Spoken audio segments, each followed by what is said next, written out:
Əvvəl belə deyim sizə, biz bunu digər mövzuda da biz bunu dedik, yəni sualda da bunu müzakirə elədik. Ən çox dediyim kimi sızanaq və ekzemalardan. Sızanaqlar da dedim özləri içində bölünürlər. Bu saçlı dəridə də gələ bilər, normal üz dərisində də gələ bilər və yaxud da bədəndə gələ bilər və yaxud da sızanaqlar göbələk mənşəyidirmi? İndi biz dediyim kimi sızanaqları böyük bir mövzu açacaq olsaq, əslində bir günümüz belə yetməz o mövzu haqqında danışmağa. Qısaca deyək və ekzemadan dediyim kimi ən çox bunlardan bizə şikayət gəlir ölkəmizdə. Tək ölkəmizdə yox, dünya miqyasında. Mən məsəl üçün Çində, Yaponiyada, Türkiyədə və bir çox ölkədə burada kurslara və yaxud da burada işləməyə getdiyimiz zaman insanların bir çoxu ekzemadan, göbələk tərkibli sızanaqlardan və sızanaqlardan, acneris vulgaris dediyimiz sızanaqlardan müraciət edirlər ki, bu cür sızanaqlar bizi, yəni allergiyatik dediyimiz sızanaqlardan müraciət edirlər. Bunlardan əziyyət çəkirlər. Həmçinin ölkəmizdə də bu cürdür bu xəstəliklər. Dünyada və Azərbaycanda neçə nəfərdən biri dəri xəstəsi? İstatistik olaraq biz bunu nəzərə alsaq, əlbəttə ki, bu istatistik olaraq 2021-2022-ci ildə dünya bazında hər 5 ildə və yaxud da 10 ildə bir bu artıq dəyişir. WHO-nun dediyimiz Dünya Sağlıq Bakanlığı, yəni Dünya Sağlıq Səhiyyə Nazirliyinin açıqladığı məlumatlara görə hər 10 nəfərdən biri, belə deyim sizə, hər 10 nəfər insanı biz baz götürsək olsaq, dünyada 2 nəfərdən hər 10 nəfərin 2 və 3 nəfəri dəri xəstəliyindən əziyyət çəkir. Bunu da Azərbaycana inteqrasiya etdiyimiz zaman 10 nəfər insan olaraq 3-4 nəfəri dəri xəstəliyindən şikayət eləyir, əziyyət çəkir, düzgün belə deyim, yönləndirmə olmadığı zaman bu cür suallar da gəlir ki, biz həmişə bunu eşidirik, Azərbaycanda yaxşı həkim yoxdur və yaxud da niyə dermatologiya zəifdir və yaxud da mən getdim həkimə, bu dərdimə çarə olmadı, bu qədər pul tökdüm, bu qədər. Əlbəttə ki, yenə deyirəm sizə, bizdə bizim insanlarımız da onları da qınamalı deyil ki, sahəmiz biraz dediyim kimi boşluqlar var ki, biz çox küllü miqdarda pul tökdük və o qədər beziblər ki, istəyirlər ki, anında müalicə olsun. Yəni mən çox pasiyent görmüşəm ki, məsələn siz özünüz də eşidərsiniz ki, elə bir dərman verin ki bizə. Məsəl üçün Sovetlər vaxtında belə deyək də, belə bir dərman verdi mənə həkim. O dərmanı çəkdim, tamamilə hər şey itdi, getdi. Bunun biz psixoloji olaraq araşdırdığımızda da buna biz həkimlər olaraq plasebo etki deyirik. Əlbəttə o da ola bilər və yaxud da hər hansı bir dərmanın etkin maddəsi həmin xəstəliyə, göbələyim olsun, sızanaq olsun, etki eləyir, aradan qaldırır. 5 ildən sonra yenidən yarana bilər. Bu əlbəttə ki, insan orqanizmi belə bir şeydir ki, onu qıcıqlandıran bir şey varsa itə bilər.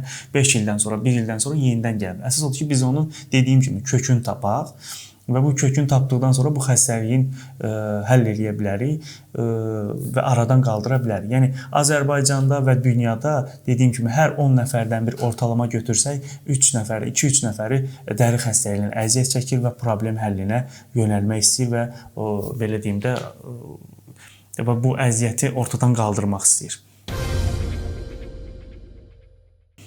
Belə deyim sizə, bunu qısa, konkret belə demək olsa ki, hansı dəri xəstəlikləri belə deyim də irsidir. Biz bunu irsi olaraq, genetik keçici xəstəlik olaraq, məsəl üçün alopepsi arteriya deyirik biz buna və ya yəni ocaqlı tökülmə və yaxud da dəri xərçəkləri biz buna deyirik ki, bunlar genetik olaraq və yaxud da psoriaz olsun, sedef xəstəliyi dediyimiz və yaxud da belə deyim sizə, bir çox xəstəlik var ki, əslində genetik olaraq ən çox bizim xalqın bildiyi mən vurğulamaq istəyirəm. Ekzemadır, psoriazdır və dəri xərçəngləridir və dəri törəmələri biz burada deyirik, dəri nevüsləri, bədxassəli. Bunlar çox zaman irsi olaraq, genetik olaraq keçici olurlar. Tutaq ki, bu anada ola bilər, atada ola bilər. Burada fərqlilik varmı? Əlbəttə ki, bəzi insanlarda ata tərəfdə daha basqınlıq varsa, atadan keçmə dəri xəstəliklərini biz görə bilirik və yaxud da anadan basqınlıq daha yüksəksə, ana tərəfdən olan irsi xəstəlikləri keçə bilir. Buna məsəl üçün mən örnək olaraq verə bilərəm ki, sizə. Kişilərdə biz görürük ki, saç tökülmələri, məsəl üçün örnək olaraq dəri xəstəlikləri irsi verir. Görürsünüz ki, kişilərdə ən çox atadan gələn biz şeyləri görürük, irsilər ki, atamda saç tökülməsi var, dayılarımda yoxdur. Ona görə ata tərəfim, əmilərim hamısı saçı tökülüb. doktor mənim də saçım töküləcək. Bu qaçınılmaz bir şeydir. Əlbəttə tökülmə ola bilər. Belə deyim də sizə, vaxtında müdaxilə eləsək biz saç tökülməsinə, bunun qabağını ala bilər. Bu vaxtında müdaxilə bəzi kişilər, kişi pasiyentlər elə bilir ki, tökülmə başlayanda gəlmədi. Yox. Əslində bu ilkin yaşda 18-20 yaşında biz bu tökülməni qeydə ala bilsək, o dövrdə müdaxilə edə bilsək, onun qabağına kesit qoya bilsək, tamamilə dazlaşma, keçəlləşmənin qabağını ala bilərik. Eyni cürdə bu ekzemada da belədir, dəri xərçəklərində də belədir. Dəri xəstəliklərində də bu cürdür, yəni keçici irsi xəstəliklər. Keçici xəstəliklərə örnək verə bilsək, allergiya və göbələk mənşəyi biz xəstəlikləri, bəli, allergiya məsəl üçün xəstəlikləri var ki, tutaq ki, bəzi allergiyalar var ki, biz buna örnək verə bilərik. Tutaq ki, hansı allergiyadır? Göbələk mənşəyi allergiyalardır ki, bunlar keçə bilir. Məsəl üçün, loru dildə el arasında qotur xəstəliyi biz deyirik. Bu göbələk mənşəyidir və mikroorqanizmal bir xəstəlikdir, biz bunu bilirik. Tutaq ki, onun dəsmalı, onun Dəmirov dediyim kimi xəstəliyi məsəl üçün istifadə elədim. Biz oğlanlarda çox zaman uşaq vaxtında nəyi müşahidə eləmişik?